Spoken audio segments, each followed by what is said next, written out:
Good morning. How are you? Good. How are you? Well, thank you. Doing great, and I think this is a really important topic, so we're going to go straight to the questions. We agree. And great, yes. So, Doctor, we will start with you. Now, COVID-19 vaccines obviously are bringing a lot more awareness about vaccination. Is this helping with research into other illnesses? Yes, I think it is. Though we never would have wished for it, the pandemic has been a good example of how communities and countries and the world can unite to educate themselves, educate each other about how to protect themselves against an illness. And I think that lesson is very applicable to other communities who are affected by illnesses that have no way of prevention, such as CMV. Well, I'm glad you brought that up. Now, Shane, we're going to switch to you. Can you tell us about CMV, and what effect has it had on your family? How much time do you have? I can go all day talking to you about CMV, but no. So my daughter Grace was born severely affected by CMV, and she's now 2.5. And unfortunately, we fit the statistic of CMV is the #1 infectious cause of birth defects in the U.S. currently.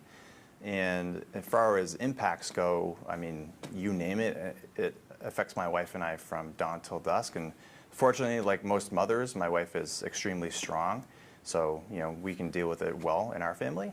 But a good example I can give is, when you have a meal with somebody, and it's typically a very joyous, very happy experience, especially if it's with your children.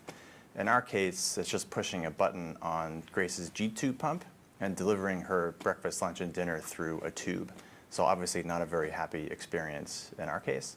But that's also why I'm fortunate to be here today with Dr. Panther, as well as partnering with Moderna to raise awareness for CMV and really just get the word out, because that's nothing more important right now, I think, than getting the word out to everybody.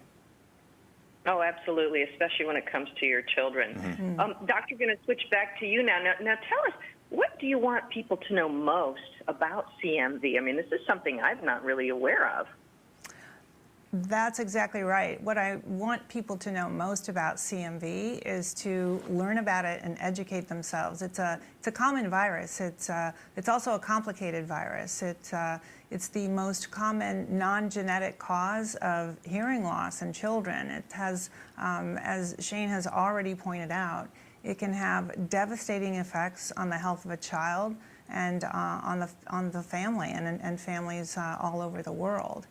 And so I think to be able to start to have us, communities, talk about it, learn about it, teach each other about it would be a tremendous first step toward addressing this virus. Well, thanks for helping to raise awareness. And now tell us about current research on the CMV vaccine.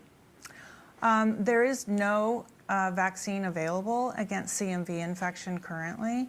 Our team has recently started a phase 3 trial, a very large trial, to test how well our vaccine candidate, which is an mRNA-based CMV vaccine candidate, how well that vaccine protects against CMV infection.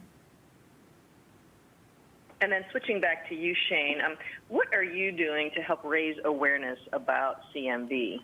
Well, obviously things like this are super important to get the word out, and hopefully your audience resonates well with this and they'll help us spread the word to their friends and their family.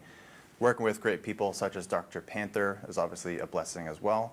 And really, I think the most important thing is to visit a website, which is nowiknowcmv.com, to learn more about CMV, its prevention, its awareness, and really just help us, again, spread the word and get that website out there. I think that'd be great. All right. Well, Shane, thank you so much for sharing your personal story, and Doctor for also helping to raise awareness. Take care. Have a great day. Thank you.